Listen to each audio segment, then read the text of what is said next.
예, 반갑습니다. 이제 우리는 구원론 시간에 왔습니다. 우리 구원론도 네 번 강의를 시작하려고 합니다. 이것도 마찬가지죠. 이제 구원론은 굉장히 어려운 분야 중에 하나입니다. 이 구원론은 종교 개혁 때 형성된 그러한 논쟁의 한 산물이라고 볼 수 있습니다. 우리가 배우고 있는 조지신학 책에는 어떻게 보면 헤르만 바빙크가 형성시킨 그 개혁교의학의 세팅, 그 헤르만 바빙크의 개혁교의학을 루이스 볼코프 박사가 조지신학으로 체계화했고, 그것을 다시 박형룡 박사님께서 번역을 하면서 더 많이 부가시켜서 만든 박형룡 교의신학, 이것이 우리 한국교회의 조지신학이 되었고요. 그리고 이것이 다시 여러 명의 신학자들이 있고, 우리 교재는 이제 그 다음 세대 서철원 박사의 교의신학을 가지고 공부를 하고 있습니다. 우리가 이러한 패턴은 사도신경, 로마서 이러한 것으로 말씀을 드렸죠. 그래서 그것을 이제 숨마 테올로기아, 신학 총체라고 말하는 것이 이제 우리의 조직신학 구조입니다. 그러나 이제 우리 현재 우리가 배우고 있는 그 신학 구조 데이터의 아주 원천적인 소스는 헤르만 바빙크에게 있다고 보아야 합니다. 그래서 이제 서철원 교수님의 책과 헤르만 바빙크의 책이 같지 않아요.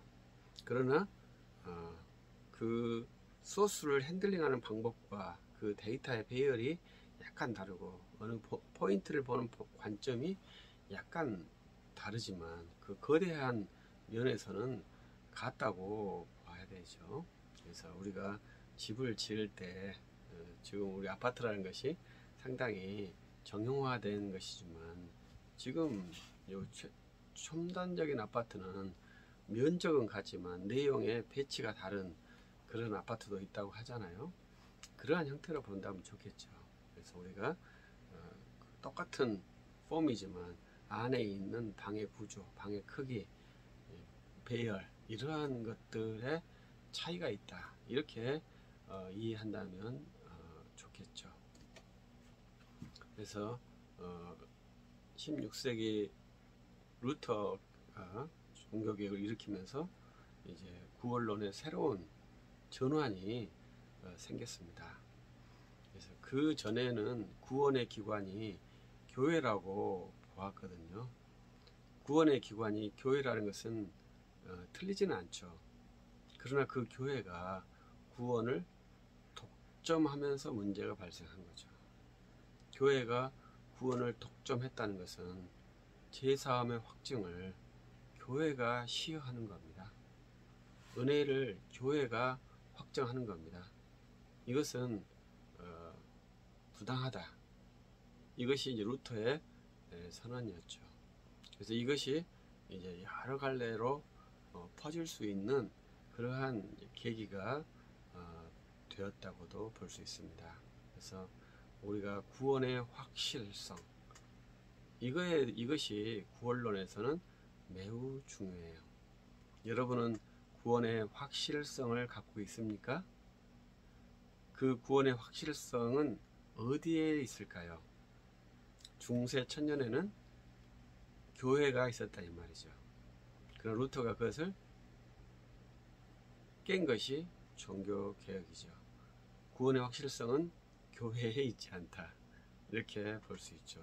이것이 이제 좌쪽으로 긴박하게 간 것이 개인에게 있는 것으로 선언한 것이 제가 우려하는 것 중에 하나입니다.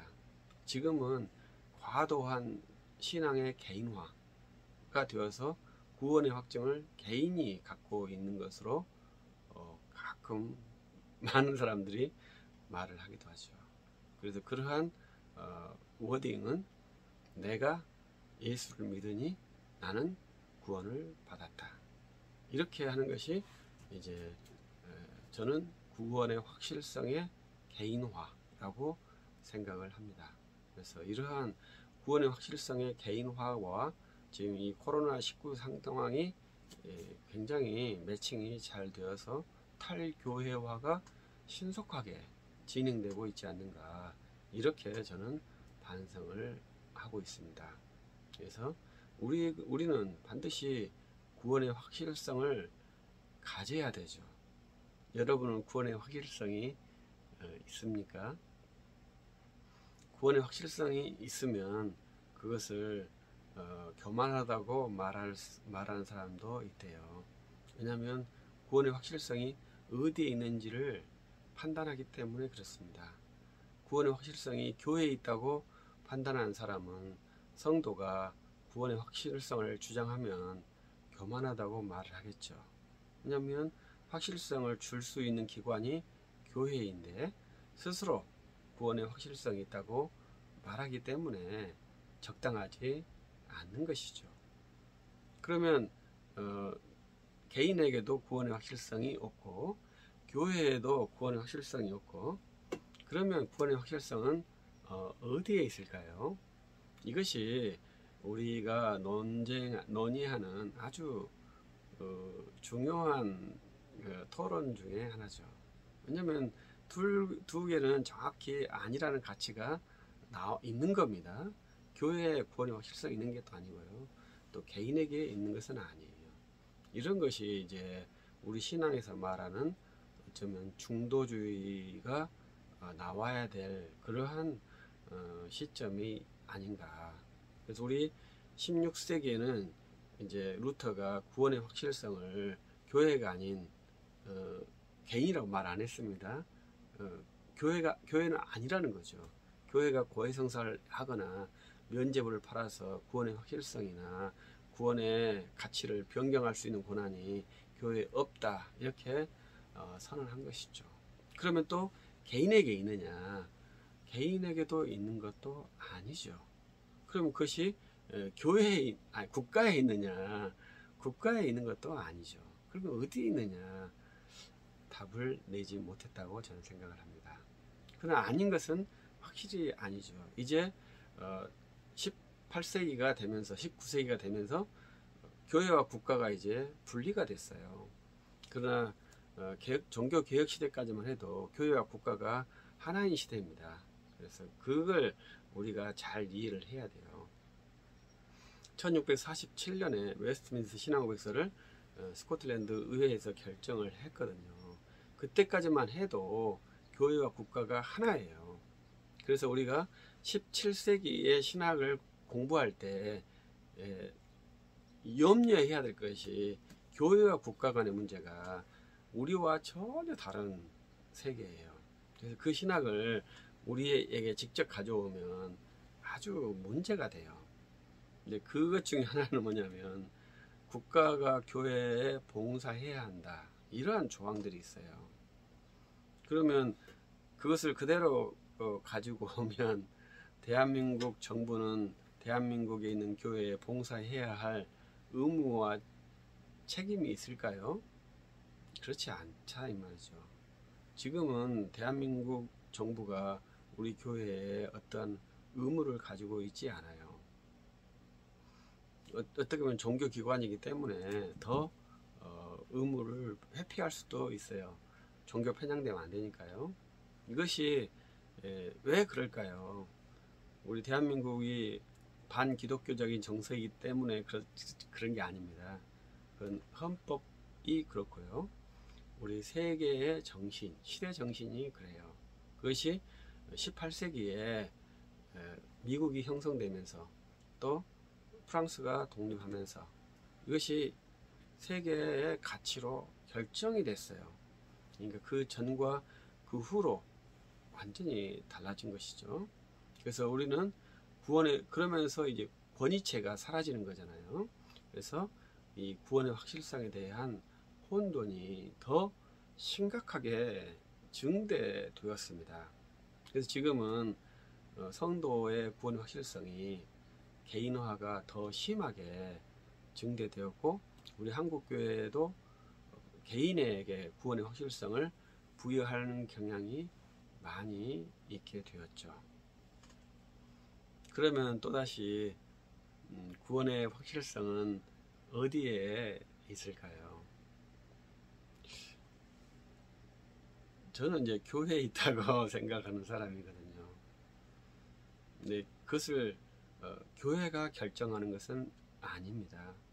그러나 교회가 결정한다는 것은 뭐예요? 목사가 결정한다는 거잖아요.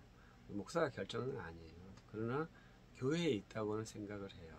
그것이 뭐냐면 교회의 멤버십이죠.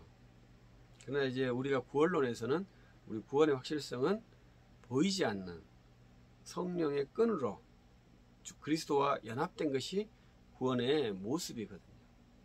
그러나 그것이 외적으로는 교회에 연합된 것을 구원이라 한다. 이것이 칼빈이 생각한 구원의 확실성의 요체예요. 그래서 기독교 강요 3권이 그리스도와 연합한 성령이고 그와 연합한 신자의 삶이 무엇인가, 이것이 이제 기독교 강요 3권에 있다고 볼 수 있고요. 기독교 강요 4권에는 그 신자가 그 은혜의 도움인 외적 기관인 교회와 어떻게 연합하고 그 교회는 어떻게 생활을 해야 할 것인지를 밝혀주고 있는 것이 기독교 강요 4권이라고 봐야 되죠. 이렇게 성경도 마찬가지고 기독교 강요도 마찬가지인데 그렇게 밝혀준 것은 성도들이 그것을 읽고 그 외에 부당한 행동을 했을 때 거부할 수 있는 자유를 주는 겁니다. 거부할 수 있는 지식을 주는 거죠. 그래서 우리가 열심히 성경을 읽고 이제 그 신학책을 읽을 때 우리가 더 좋은 것을 알 수 있는 그러한 지식의 산물도 있지만 정말 중요한 것은 거짓에 왔을 때 내가 그것이 거짓이다 아니면 이상하다 생각하고 브레이크를 걸 수 있는 능력이 성도들이 갖고 있는 기본적인 지식이에요.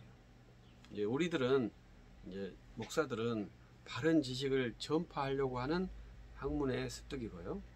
성도들은 오류된 정보를 거부하려고 하는 지식이 기본적인 패턴이죠.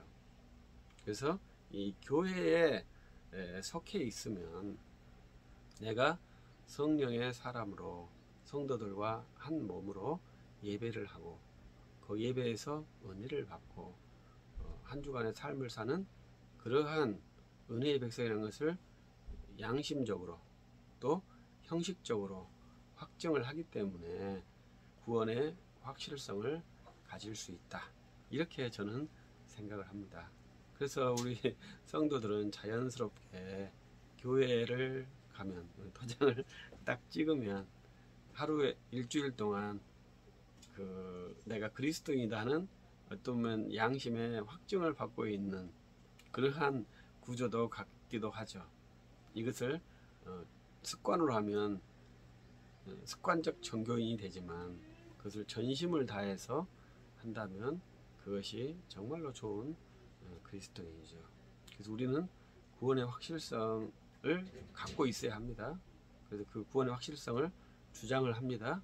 그러나 그 구원의 확실성을 외적인 교회 기관에 맡기는 것이 아니고요. 또 내 양심에다가 맡기는 것이 아니에요. 그래서 우리는 그걸 위해서 보이지 않는 성령의 감동 감화와 또 보이는 교회의 확증과 이 두 개의 기관을 통해서 우리는 구원의 확실성을 가질 수 있습니다. 그래서 사도 바울의 말처럼 두렵고 떨림으로 구원을 이루어가는 것인데요. 그래서 내가 구원을 받았다고 말할 수도 있고 내가 어떻게 보면 구원에 이르렀다고 말하는 것이 두렵다고 말할 수도 있고요. 그래서 이러한 것이 이제 구원론의 한 분야인데 여기에는 우리 교재에는 그런 내용이 없어요.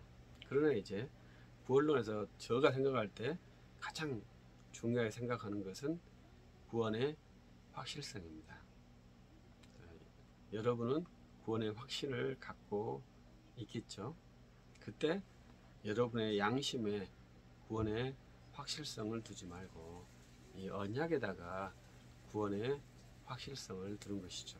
그래서 우리들은 이 개혁신학에서 언약 사상이 개혁신학자들이 굉장히 강한 이유가 그런 것 중에 하나일 것입니다. 그래서 이 형식적인 교회에다가 구원의 확실성을 둘 수는 없고 또 개인에게도 둘 수 없고 그래서 하나님과 우리 사이에 맺어진 언약의 범주에다가 구원의 확실성을 두는 그러한 성향이 있겠다. 이러한 말씀도 드려봅니다. 우리는 분명히 주 하나님께서 피로 사신 백성이기 때문에 그 피의 확정성 때문에 구원의 확실성이 있다고 보아야 합니다. 그러나 그 구원의 확실성을 남발해서는 안 되고요. 구원의 확실성을 내가 담보해서도 안 되고요. 아주 어려운 것이죠. 있지만 말할 수 없는 그러한 아주 귀한 보배와 같은 것이 이 구원의 확실성입니다. 그래서 우리는 이런 이야기들을 좀 더 구원론의 이야기를 진행하면서 이야기를 하고 여러분도 한번 생각을 해보는 시간을 갖기를 기대합니다. 일단 여기까지 마치겠습니다. 수고하셨습니다.